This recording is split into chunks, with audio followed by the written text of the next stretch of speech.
Innis Gunn, founded in 2002 by Dougal Sharp, is a multinational brewery based in Edinburgh, known for its beers aged in various barrels and casks. But fundamentally, we're a story of great beer, of huge passion and integrity and authenticity. What we set out to understand is how Innis Gunn are tackling the significant challenge of maintaining their position in a rapidly changing and competitive market. To do this, we interviewed CEO and founder Dougal Sharp, as well as marketing manager Ali Bain. The craft beer revolution has seen the number of UK breweries surpass 2,000, with more than 300 brewers opening up in 2016.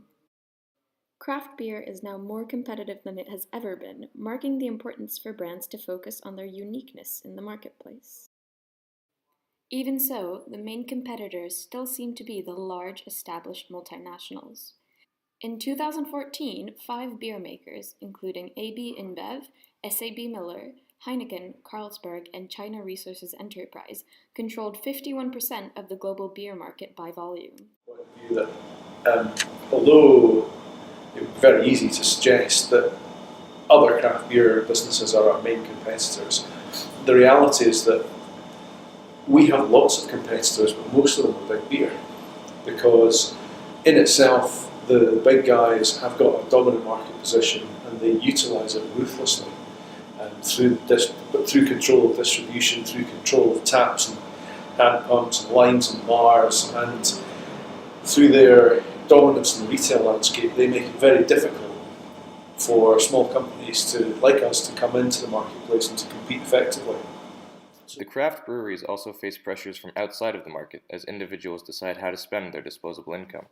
But I think more than ever, there are increasing pressure on people's disposable income. So it isn't just other beer, it's wines, it's spirits, it's the National Lottery, it's the Children's Lottery, the Health Lottery, cigarettes in the US and Canada now, the legalisation of cannabis. All of these things have a direct impact on what people are spending, how they're spending their leisure pounds. And so the competitive landscape is far more complicated than you might actually imagine. In part, this is due to the change in population that has occurred in the past decade. There's a generation coming through who care way more about their health, and they understand the impact of smoking, of excessive alcohol consumption, and all these things, and that is now manifesting itself in what they buy. So how are Innis Gunn tackling the significant challenge? Through our analysis, we found that they employ various successful strategies, which we will now go through. Firstly, their modified production process has allowed for production of barrel-aged beers on a larger scale with more consistency than ever before. Years, and then actually in our second year we were like, fuck, we're going to run out of barrels. So we had to innovate around that. Well, we could have chosen to put the price up to keep demand down, but that's just kind of not my thing, to be sort of exclusive. So we thought, well, we need to innovate around this problem. And so we worked actually with Heriot University. We've got a very famous brewing school, and we came up with an idea to use all the same sort of things like air-dried American hardwood, and use toasting on the barrels and stuff, and circulate beer through these sort of little pieces of oak to get flavour out, and that process works. We scaled it up, and we scaled it up again when we moved to our current brewery. And in essence, what we're doing is we're taking bourbon barrels or rum barrels and just breaking them up into pieces, and then roasting those pieces in an oven. And by doing that, you develop different flavours and aromas. The other key benefit for me is that it's far more predictable and far more controllable and manageable. So using our barrel into beer technique, we know what the results are going to be, because we've taken the management of the whole process one step back from actually using the things. We're actually controlling the flavours that go into the barrel pieces by the way that we're conditioning them in the factory. Secondly, they engage with customers on a personal level through their marketing techniques. A prime example of this was their billboard display on Leith Walk, which was displayed in November 2017. Using social media, they changed their billboard in response to a customer's tweet when he tweeted the company that the light from the billboard was shining into his bedroom. This sparked media attention through local newspapers. So we looked at November when no one else advertises, and we thought, there's something in that. And basically we looked at this one piece and we said, like, November's a terrible month. It's just an awful month. Like, there's nothing good in November. It's cold, wet, miserable, it's dark, like, nobody wants to go out too much because they know December's coming. It's like, I'm going to do all my going out in December. So we launched a campaign called Innocent Sunshine, which was really just about bringing a little bit of sunshine to the drinkers of Edinburgh in November. It's like, we could make them smile, we could make them laugh. We did lots of really nice things, from building a kind of, basically a box of light that was filled with sand lamps and draft beer down by the food and flea market on a kind of Thursday, Friday night. We did kind of globe giveaways at train stations, but the one that really sparked people's imaginations was we took some kind of iconic Edinburgh phrases and things, put them on billboards, but we had a digital billboard down at Leith Walk, which was the brightest thing you've ever seen. It was so bright. And our green's a nice vibrant colour as well, and the pints would be vibrant colour. And it was like a miserable night, and they put up a digital billboard, and it just said, unexpected sunshine on Leith, because it was down at Leith Walk. And everyone went, oh, that's really funny, and they were forwarding it.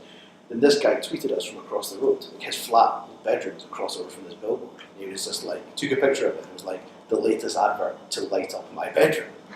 So we were, I phoned it back and went, we'll change it if you want. Like, so we just changed it to unexpected sunshine in Rory's room.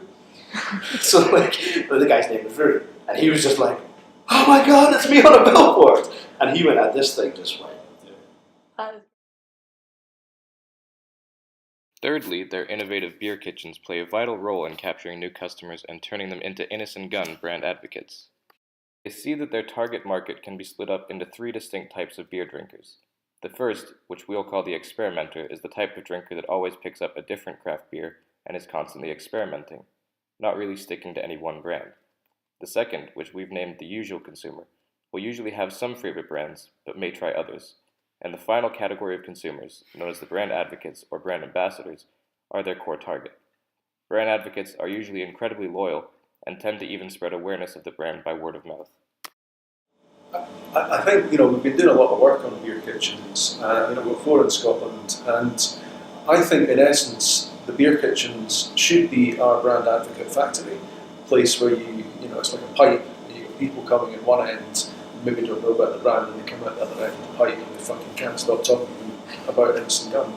And there are some aspects of that dimension that we've got right in the beer kitchen, and there are some that we haven't got right, and so we're doing a big project at the moment to develop our thinking, develop our overall approach to beer kitchens as a business. But fundamentally, the beer kitchen, an average beer kitchen will serve 100,000 people a year. Not all of them will have heard of Innis Gunn before. They're all going to be in there for at least an hour. So from a marketing perspective, a vehicle through which you can bring 100,000 people a year and have them for an hour at a time is incredibly valuable. Yeah. Innis Gunn also run a number of events every week, ranging from pub quizzes to brewing lessons, which help to spark interest around the brand. In addition to this, they organize regular tastings and giveaways, which help spread brand awareness. The beer kitchens have been a great way for these brand advocates to get involved with the company by providing feedback on marketing campaigns, such as on billboard designs. As Ali Bain said, it is a mutually beneficial situation, because additionally, the beer kitchens offer the opportunity to involve fans in their campaigns by getting quick feedback. So we'll print out 20 versions of the billboard that we wrote, and we'll just take it up to a consumer and we'll be like, if you're willing to look at these, like, for 5 minutes, we'll buy a pint. And because we're in the beer kitchen, most of the beer kitchen fans, they're delighted to be involved. They're invited, they're like, hey, my opinion matters on, like, your advertising, that's cool. I get an insight into a consumer's mind without actually having to go through the whole, like, recruitment process of focus groups and venues and all that sort of stuff. It's a much more natural response you get to. As well as this, Innis Gunn have learnt to adapt to current trends by offering different beers. For instance, to attract the more health-conscious generation, a zero-alcohol option known as Innis None is available. This beer is unique as most non-alcoholic beers are brewed and de-alcoholized, which removes some of the flavor. In comparison, Innis Gunn is not fermented, which doesn't interfere with the flavor. The company's innovative developments like these enable it to grow as they develop alongside the changes to the market. Additionally, to target the experimenter type of consumer, Innis Gunn have released special editions like the Frankincense Festive Pale Ale and the Marmalade IPA, which appeal more specifically to them. That's a 11% ABV, 1 year barrel aged imperial stout. I mean, it's beautiful, but it's a lot of drinking, and if you just like to pint of lager, the chances are you're not going to drink that. Yeah. That's a golden Christmas ale with gold frankincense and myrrh in it. That's consumer generated bourbon barrel aged jalapeno imperial stout that we did exclusively for Sweden. So this sort of stuff you're going to get that person with, and that's why innovation and small products and small batches can be really important to a brand.